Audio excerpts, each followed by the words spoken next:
వాళ్ళు ఉన్నారు కదా, వాళ్ళు కూడా ఆ ముగ్గురు అక్క దిగుతారు.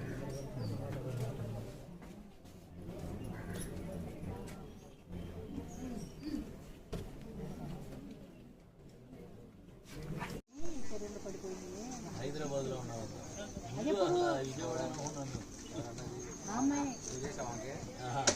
అంటే విజయవాడ వస్తున్నానని చెప్పింది. మాట్లాడదా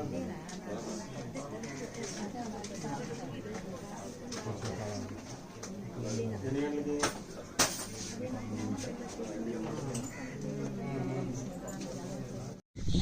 చేపలు వేసుకుంటున్నాడు ఈయన. అప్పుడు దిగినాయి జగన్ నుండి ఏదో ప్రపోతా ఫోన్లు గీళ్ళు పడవలేడు, ఊగితే పోతాయి లేదు.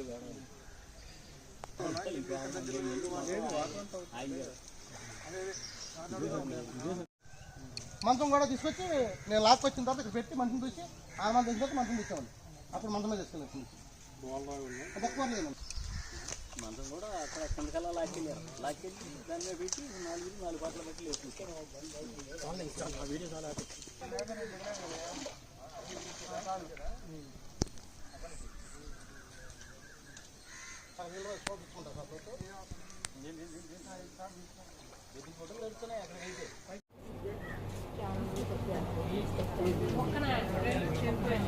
తీసుకొస్తాను.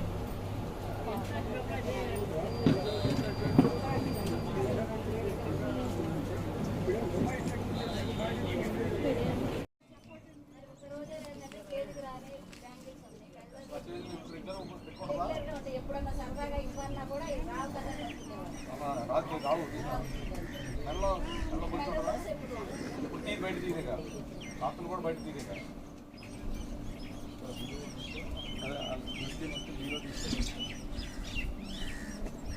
ఇప్పుడు ఆ బీరో దాని ఎట్లా ఉంటుందమ్మా? ఫోన్ చేయండి. గ్రామంలో ఒక ఊళ్ళో ఉన్న చెరువులో ఒక ఆడ మనిషి, ఒక పెద్దవాడి చనిపోయి శవం ఉందని చెప్పేసి దాన్ని ఆ గ్రామస్తులు గమనించి వాళ్ళ బంధువుల వాళ్ళు ఆమెని బయట తీసి వాళ్ళ ఇంటి దగ్గర ఉంచారు. ఉంచిన తర్వాత పోలీసుకి ఫోన్ చేశారు, ఇలాగా మాకు అనుమానం ఉందండి దీని మీద అని చెప్పేసి. నా పేరు మోహిని స్వరాజ్యలక్ష్మి, బండిరెడ్డి మోహిని స్వరాజ్యలక్ష్మి. ఆమె వయసు సుమారు 75 సంవత్సరాలు ఉంటాయి. ఆమె ఎప్పుడు పడిపోయిందని సంగతి తెలియదు. ఇంకా వాళ్ళ ఇంటి పక్కనే దగ్గరలో ఒక 50 మీటర్ దూరంలో ఉన్న ఒక చెరువులో ఆమె పడిపోయి చనిపోయి ఉంటాం. ఆ గ్రామస్తులు చూడడం, వాళ్ళు ఆమెని తీసుకెళ్ళి ఇంటి దగ్గర పెట్టడం, తర్వాత వాళ్ళు కార్యక్రమాలు చేసుకుంటూ వాళ్ళకి అనుమానం వచ్చి పోలీసుకి ఫోన్ చేయడం, నాగాలంక పోలీస్ స్టేషన్కి ఫోన్ చేయడం జరిగింది. దాని మీద నాగాలంక పోలీసు వారు, తర్వాత అవనగడ్డ సిఐ గారు ఇప్పుడు సీన్లోకి వచ్చి దర్యాప్తు తీసుకుంటున్నారు. అది ఏం జరిగింది ఏంటి అనేది పూర్తిగా దర్యాప్తులో తెలియాలి. ఆమె పెద్దవాడిగా భర్త చనిపోయి చాలా కాలం అయింది. ఒక్కడ ఒంటరిగా ఉంటుంది ఆమె. ఆమె కూతురు మేనగోళ్ళ ఒక ఆమె మంచిగా చూసుకుంటున్నారు. ఆమె కూడా ప్రస్తుతం ఇంటి దగ్గర లేదు, అది ఊరిలో అని చెప్తున్నారు. మిగతా వివరాలన్నీ కూడా దర్యాప్తులో మనం సేకరించిన తర్వాత మళ్ళీ ఫర్దర్గా మీకు ఏంటని తెలియపరుస్తాం.